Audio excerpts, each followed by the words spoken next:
realize that things are temporary. Like, even the most blissful, euphoric feelings, like, those are temporary because something will knock me into something else, into another realm. And then the deep, dark despair realms, those are temporary too. Yeah. And I think that really helped me, because it almost felt like when I was in my euphoric space that I wanted it to last forever. And then when I was in my deep, dark despair space, like, the more I fought it, the more it would, like, continue. And I would feel suffocated by it. Like, almost like, how come I can't get to that euphoric place? Because that's where I want to be forever. And I'm stuck down here in this deep, dark dwelling, and it's embarrassing, and it's I'm ashamed of it, and it's ugly, and I feel that people can tell and sense and know that I don't have it together. And the more that I would just, like, unravel on myself, I would just, like, be in it. And so I also had to, like, teach myself to do the counterintuitive thing, which is, like, to get out, to change my scenery, to go talk to somebody, to do the thing that seems like, oh my gosh, that's, like, the last thing I want to do. I, like, realized that if I did it, that little critic inside my mind would, like, dissipate, like the moment I started.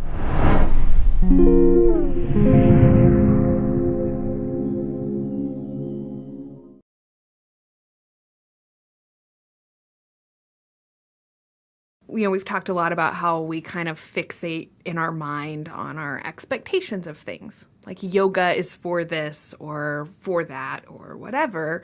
And I think what I started noticing is that it just helps me feel more, like, present in the moment.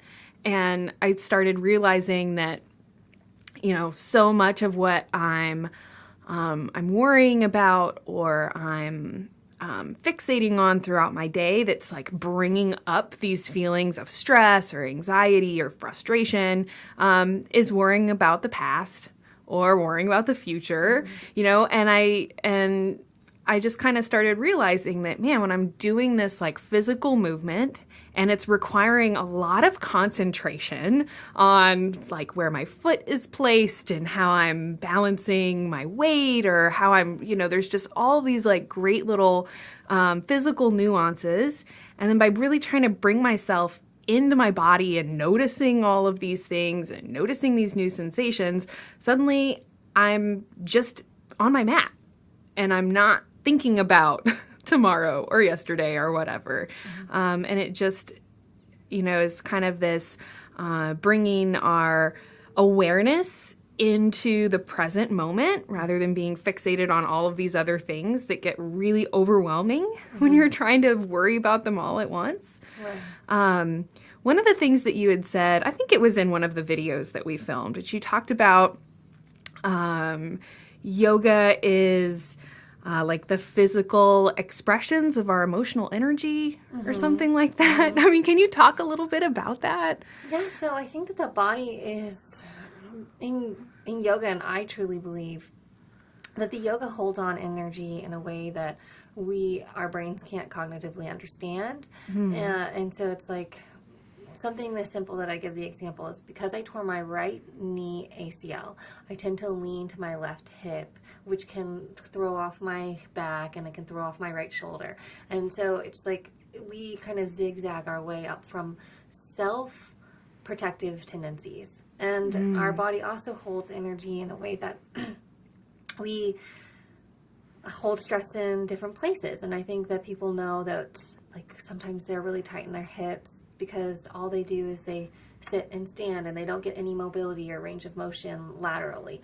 Or in their shoulders, like, people can hunch and then they can protect their heart space. So it's like they're not really breathing that much. Like, you can feel a constriction in your lungs when you're like, I'm just sinking here. But then when you, like, open up, you can feel that there's, like, an energy that can be released through it. Yeah. And so yoga is just literally stretching and finding flexibility and mobility in those muscles, those joints, those tissues, so that really you can flush everything out. And I think it's really important. You don't have to follow a certain path or a script or a style. Like, even just being in your chair at work and you just, like, getting a nice little crick over on the lower back of the lumbar, like, having that awareness and that knowledge. And I mean, I would definitely say you're doing yoga even if you don't expect it. If you're like, oh, I'm just like cracking this neck or letting this have a little bit of some tension release, you know what you're doing. And I think that would be my other big tip of like, before I started, is that I had all of the knowledge that I thought that I needed to obtain outside of myself, inside myself, because I started listening to my body, and you can't escape your body. Like, you can if you're like tripping, or if you're like, you know, doing something like way outside of like maybe zoning out, you can escape your body. But like, yoga just teaches you to connect with the body. And so if you need to stretch, if you need to move your legs or your arms or your torso in a certain way, then do it. So it's like trusting yourself, because I think everybody has that hesitation of doing yoga because they think, I don't know enough, or I like don't know the history. I don't know all these things, but the why needs to be because your body wants to, you know, and everybody's body wants, I believe, to be moved, because when you move, you feel freedom. And I think that it's innate in humans to feel free and to not feel limited by their body. And so if you listen to your body, then you're giving your body actually what it needs. And then that can aid into pain relief, into weight loss, into all these things, which is like feeding the body back to allowing it to be free. Does that make sense? So it's like a little bit of a which came first, the chicken or the egg scenario, you know? But just this whole idea that I love what you said. I ended up finding what I thought I was looking for outside of myself. Yeah. Was like really inside of myself. I just wasn't really listening. I wasn't paying attention. And you're so right. You know, you can take an example like just bringing your attention to your posture. You know, that was a big thing for me. And I kind of had the same experience as you, where I started noticing that I would always shift my weight on one side of my body. And then it was like creating these things. And just in this practice of like, okay, I'm going to try to stand with better posture. And I'm going to try to, you know, have my weight evenly on both feet rather than always like, you know, putting my weight all in one hip.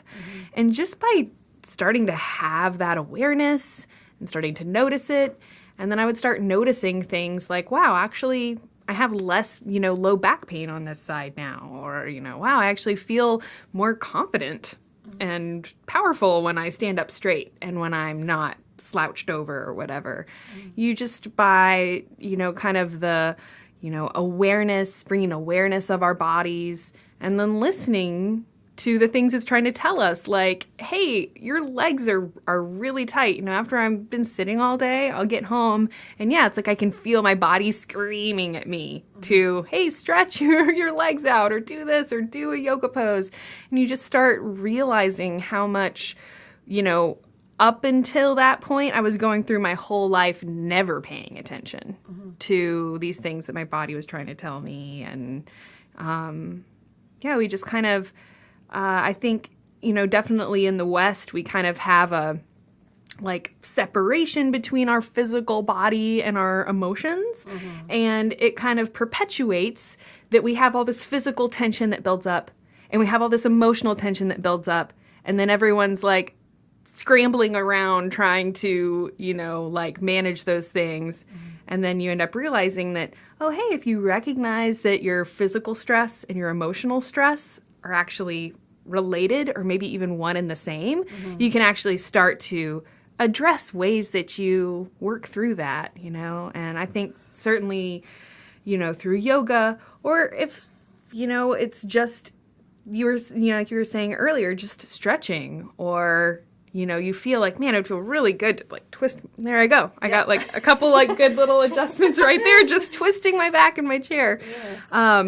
You know, so it's just interesting. And I think that you do start to realize how emotionally you do feel better after you stretch or after you know, do a workout or something. And you start to just recognize that, oh, I mean, there is this link between our physical stress and our emotional stress, and a way to address both, you know, through mindfulness type things like breathing deeply and just trying to relax, or physical things like doing yoga or, you know, martial arts or whatever your physical movement of choice might happen to be.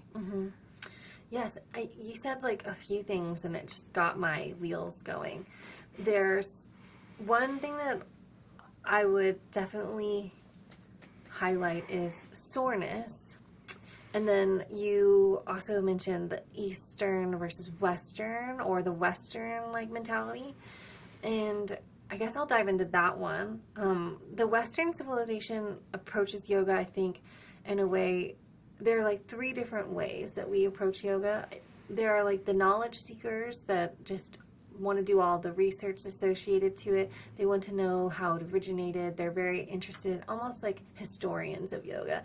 Then you have people that love yoga for the physical nature of it. Like there's all these different types of styles that are like emerging now. Like there's like this booty yoga, and it's like B-U-T-I, and it's like dance yoga. And then there's like goat yoga. There's like all these different things. And like I think like yes, as long as like the pathway to the space of enlightenment or like balance is all going to be the same. It doesn't really matter how you get there. But the Western is very much like so where's the demand coming from? Are we supplying the demand, or is the supply what we need to supply and the demand will come later? Like goat yoga, it's really trendy. Like a lot of the yogas are like very trend based, because then at least people are starting off in a cuisine. That's like cooking. The Eastern yoga is very much more of like master the mind and the emotion first, and then the body will follow. So it's like that chicken or egg thing that you were saying. So it's like they really are proponents of sitting with oneself for a while. And that's like where the Buddhist monks and all these other religions, I think, derive from, or yoga derive from them, of being able to like sit with oneself and center. And then from that, then moving the body, because then once you've mastered the mind and the emotions or cleared that out, you can really observe in a much more present way. So, I mean, that's really interesting to me. And then, like, the soreness aspect, like, whenever I think about it, doing anything new, I used to have a really kind of negative association to soreness. Like, oh my gosh, I've overworked my body. I it doesn't feel good. I feel stiff. I almost feel worse than the way I did before. And now, like, I think it's like I've supplemented soreness from other like kind of vices. Like, you know, I actually prefer to wake up, and because I know that when I'm sore, that means I move my body, and that I've gained some muscle memory to something. And that like plays on a huge topic of like, how do Olympians get to where they are, you know, from figure skating or gymnastics or running. And it's not like they are where they are because they started yesterday. Like they built up all this like lineage of muscle memory. And so it's like when you start something, not being dissuaded, I think, from, oh my gosh, my body does not like that. In fact, maybe the body might be like thanking you because it's building something that hasn't been there before. So, I mean, just like shifting those little thoughts. If you'd like to hear this full episode, it's available for free on your favorite podcast apps, including Apple Podcasts and Spotify. To view the full video version of this episode and hundreds of life-changing health and wellness videos, head over to wellnessplus.tv or become a Patreon supporter at patreon.com/psychetruth. All of the links are available for you down in the description below, and if you enjoyed this content, be sure to subscribe and click that notification bell.